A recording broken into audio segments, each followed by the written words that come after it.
Hey guys, what is going on? So I have to offer you my apologies because I feel that through our interactions for the last few years, I have stayed very quiet. I have not revealed a lot of my thoughts because it was my explicit hope that by taking beautiful pictures, or what I deemed beautiful, and sharing with you words and writing about history, that I would somehow sustain humanity and offer hope in all of the times that we go through in life. And now, as I watch everything be destroyed, because it is being destroyed, our humanity is being destroyed, our the ways we interact with people, everything that we truly hold dear, everything that has made us who we are is being torn apart, and we are teetering on this brink. And I am so afraid that if we take it one step further and one step further, that we'll go to the point of no return, and we'll never come back to who we are in our hearts. And now, I'm not a fearful person. I have never feared for the future, but I fear for the future right now, and I fear for our present, because I am sitting here and witnessing what is going on, and it is a scary thing. And I've never feared anything before. I asked my mom, I asked my dad. I used to jump off the boat as soon as we got out into deeper water. I did backflips off my dad's truck. I went places that people dared me to go, and I was never scared, but now I am. And the only thing that I was ever scared of was the Khumbu Icefall. Why the Khumbu Icefall? I'm not a mountaineer. I will never summit Everest. But the thought of traversing a crevice of ice scares the shit out of me. Why? Because you fall down to an abyss. We don't know how far it goes down. We don't know what goes on there. And right now, I feel that we are on the rungs of a ladder crossing the Khumbu Icefall. And we have to be careful of the steps that we are going to take. Now, I've noticed a lot on social media lately that a lot of people are referring to 1984. And maybe you read it, maybe you forgot it, maybe you were thinking about revisiting it during this time, maybe you never read it, maybe you just know the catchphrase, Big Brother is watching you. But the thing is that we should visit this right now. George Orwell wrote this in 1949, and a lot of the things that he wrote about are prophetic. They are coming true, and I don't know about you, but I don't want to live in Eurasia or any place where I am being watched. Not that we're being not watched right now. As I make this video, I'm being watched, I'm sure. But to a point where there are the thought police, where children rat on their parents for thought crimes, where history is destroyed, which we're witnessing on a daily basis. Something that is true turns out to be untrue, and it gets changed, and then people are offered confusion. People that have thoughts are being censored, all of those things. So I want to talk to you just for a few moments today about what 1984 is all about. We have the character of Winston Smith, who works for the Inner Party, and he works for the newspaper, where he changes the news so that way whatever happens, it happens in real time. And if it's something that's not convenient to the party, to Big Brother, it gets burned down. And we're seeing that happen on a daily basis. We're seeing things that are not convenient to today's world being destroyed. And that should alarm a lot of people, and it shouldn't be looked at, it shouldn't be taken lightly. It shouldn't be like, oh, good riddance, because what else will be destroyed then? If we do this now, what will happen tomorrow? What will happen the day after? Where will our memories go from a semi-knowledge of history to not knowing history at all? And that's what happens in 1984. Here's this man, Winston Smith. I didn't say Winston Churchill. Winston Smith.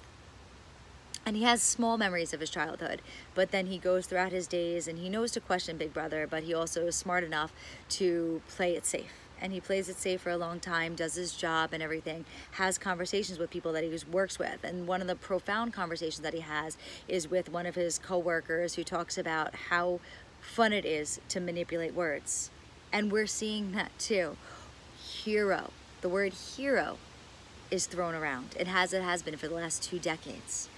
The word normal is being thrown around. Think about all the words that you use in regards to the situation that we now find ourselves. And did you come up with them, or did someone else come up with them? And if you came up with them, kudos to you. But if you're only reiterating what is being said to you, what is being handed to you intentionally, measure your words. Measure your thoughts, what you're saying, because in this book, there is the thought police. Any thought that you have that is not aligned with Big Brother, and you become vaporized. Now, Winston Smith is talking about his job at the Ministry of Truth, and he is thinking to himself, and he says, "It was not by making yourself heard, but by staying sane that you carried on the human heritage." How many of us right now can sit there and say that we are sane in this moment, that we have not been overtaken by insanity on so many levels? And maybe we need to come back to that. So Winston Smith, he's sitting there and he's working at the ministry, and he's doing all this work, and he keeps on thinking about these things, and he talks about what it means to work for this party. And they also have this 2 minutes of hate. Now in these 2 minutes of hate, they get this picture of this leader of the Brotherhood, Goldstein, right? So for 2 minutes, they spew hatred at this man, and it's disturbing. But the thing is that you go on Twitter, you go on Facebook, you look at anything, and you look at some kind of divisive post, and those 2 minutes extend the whole day, the whole week, the whole year. And then Winston meets a woman, and he carries on an illicit affair. And through this illicit affair, he encounters and re-encounters this man, Liam O'Brien, who he thinks he can trust, right? So he thinks that he can trust, and the whole time he's being watched. And they give him this book that is about what is it? It's about the Brotherhood and rising up against the party. And they wind up getting arrested. And then at the end, they wind up being tortured and falling in love with Big Brother and truly being a member of the party. But the one thing, the many things that he does talk about and is repeated often throughout the book: war is peace, ignorance is strength, and the third, I should have actually memorized this before I start talking about this, but it is said over and over and over again. And that's something that we need to think about when you have these quotes from famous leaders, that if you say something often enough, it becomes the truth. And that's what we're witnessing here. We're witnessing so many things being told to us that it's been told for so long that we don't know what the truth is anymore. So war is peace, freedom is slavery, ignorance is strength. And I went down the rabbit hole real fierce this past couple of months. I don't suggest you do the same, because then you go a little crazy. But what I would suggest is for you to read this book. Read 1984. Talk about it with the people you interact with. Talk about literature. Talk about art. Talk about philosophy. Do not allow yourself to be indoctrinated by people that don't have your best interests at heart. And that could be across the board. Critical thought is at an all-time low in today's world. We don't question anything. We go with the flow. We think that things should be easy, convenient. That's not how we survived thousands and thousands and thousands of years. Things were hard. Life was suffering. There was struggle. There was violence. There was everything. And there were books. And they teach us about ourselves. They teach us about the dystopian futures or presents that we can head towards if we are not careful, if we do not have curiosity, if we do not question the narrative, we do not question what the powers that be have planned for us. I'm not trying to sound like a lunatic. I'm not trying to sound like anything more than a concerned citizen of the world wanting to hold on to humanity. So hold on to humanity. Talk to your friends, read books, share your thoughts. Don't just share memes that someone else writes that you agree with. turn it into something else. It means plagiarism a little bit, go for it. Change around the words a little bit, but make them your own. That is all we can do right now.